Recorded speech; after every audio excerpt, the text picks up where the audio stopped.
Reality को देखा जाए तो सबके सामने है कि इंडिया स्ट्रेटजिकली जो है वो बहुत अपने आप को स्ट्रॉन्ग करता है, चेंजिंग्स लाता रहता है। तेजस बनाया, उसके लिए वो मुख्तलिफ इंजन्स का वो यूज़ कर रहे हैं।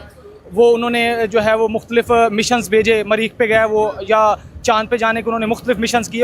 वहाँ पे बिजली भी सस्ती है, यहाँ पे बिजली बहुत महंगी है। हर चीज़ वहाँ से अगर आप कंपैरिजन करें तो वहाँ का और पाकिस्तान का बहुत ज़्यादा डिफरेंस है।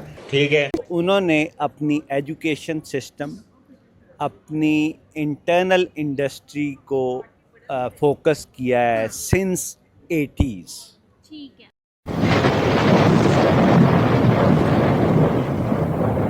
पेशकश ठुकरा दिया रशिया की Su-57 लेने की, और अपना उनका पूरा फोकस जो है वो एमका पे है।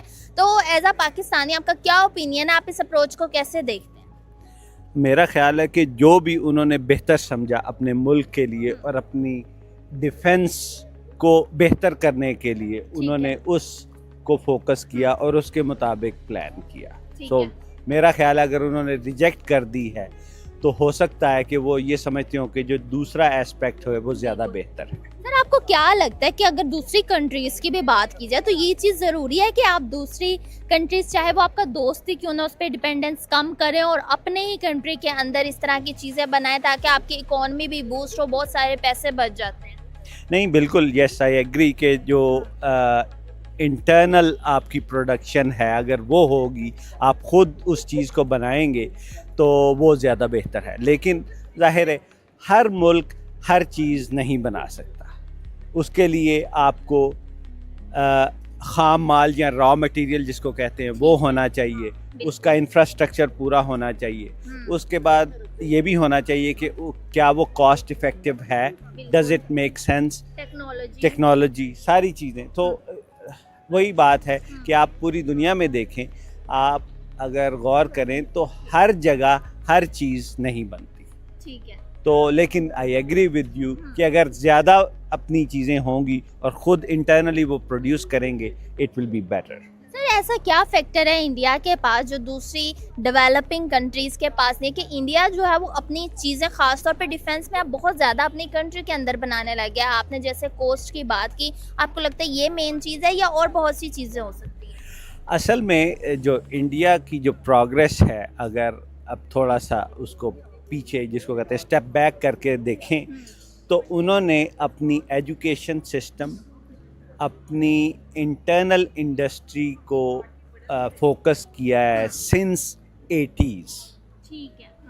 सो उससे उनके जो एजुकेशन सिस्टम है स्पेशली वो उन्होंने 80s से शुरू किया है, जिसकी वजह से अब वो इस मकाम पे हैं कि वो सारी चीज़ें खुद बना रहे हैं।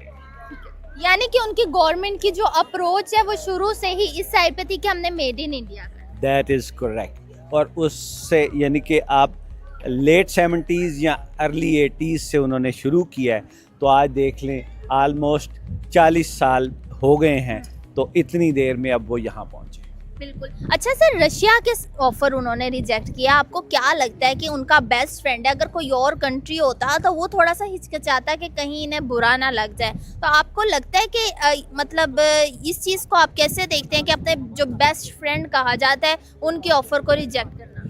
नहीं, कोई ऐसा मसला नहीं है। मेरा ख्याल है कि ये वही बात है कि उन्होंने टेक्नोलॉजी देखी, उन्होंने उसको ऑफ़र किया कि भाई this is better for you, लेकिन उन्होंने कहा नहीं, हमें इस चीज़ की ज़रूरत नहीं है, हमें ये चीज़ चाहिए। तो इसमें मेरा नहीं ख्याल कि रशिया उसको कोई बुरा एस्पेक्ट महसूस करेगा। यानी कि आपको लगता है कि रशिया जो है अपने रिलेशनशिप इंडिया के साथ ख़राब नहीं करेगा? एग्जैक्टली, बिल्कुल कोई ख़राब नहीं होंगे और इंडिया भी ख़राब नहीं कर रहा। सो बायलैटरल रिलेशनशिप दोनों के उसी तरह रहेंगे। सर, जो एमका पे इंडिया काम कर रहा है 2030 तक उसका टारगेट है कि वो अचीव कर लेगा, आपको लगता है कि ऐसा हो पाएगा?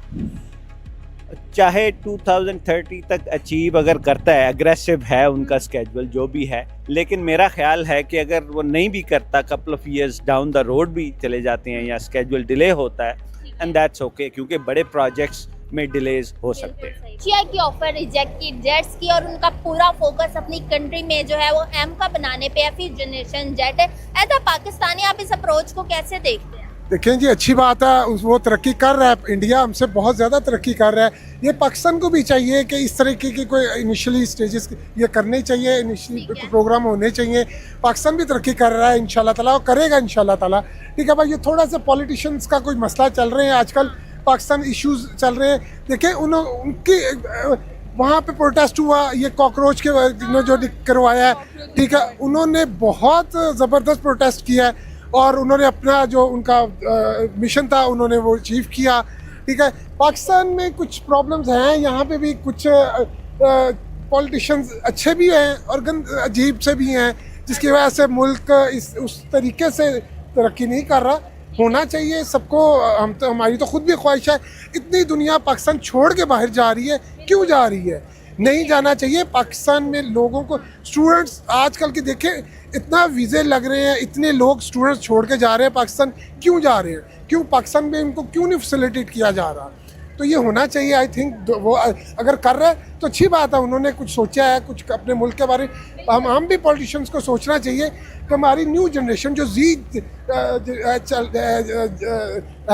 उनको उनके जनजी के बारे में सोचना चाहिए कि ये इतना कर रहे हैं, ये इनके क्यों बाहर जा रहे हैं, पर इसकी साइड पे इनका ध्यान ही नहीं आता। तो दोस्तों, ये थे पाकिस्तानी पब्लिक के रिएक्शन। और यहाँ पर सीधी सी बात ये है कि पाकिस्तानी सिर्फ इंडिया की तारीफ कर सकते हैं, पाकिस्तान और इंडिया की कंपैरिजन नहीं कर सकते, क्योंकि इंडिया फाइटर जेट बना रहा है और दूसरी साइड पाकिस्तान सोई भी चाइना से इंपोर्ट कर रहा है, तो इसमें कंपैरिजन की बात ही नहीं हो सकती। और ये पाकिस्तानी बंदा थोड़ा पढ़ा लिखा था, इसीलिए ये बंदे ने भी बिल्कुल सही बताया कि अब कंपेरिजन नहीं हो सकती, इंडिया बहुत आगे निकल गया है। पहले इंडिया डिफेंस सेक्टर के सभी प्रोडक्ट बाहर से इंपोर्ट करता था, लेकिन जब से मोदी जी ने मेक इन इंडिया पॉलिसी बनाई है, उस दिन से इंडिया डिफेंस सेक्टर में भी एक्सपोर्ट करने लगा है। आज इंडिया का डिफेंस सेक्टर का एक्सपोर्ट भी तेजी से बढ़ रहा है। इंडिया फिलीपींस, इंडोनेशिया को ब्रह्मोस मिसाइल सप्लाई कर रहा है, तो इसमें कंपैरिजन की कोई बात नहीं हो रही।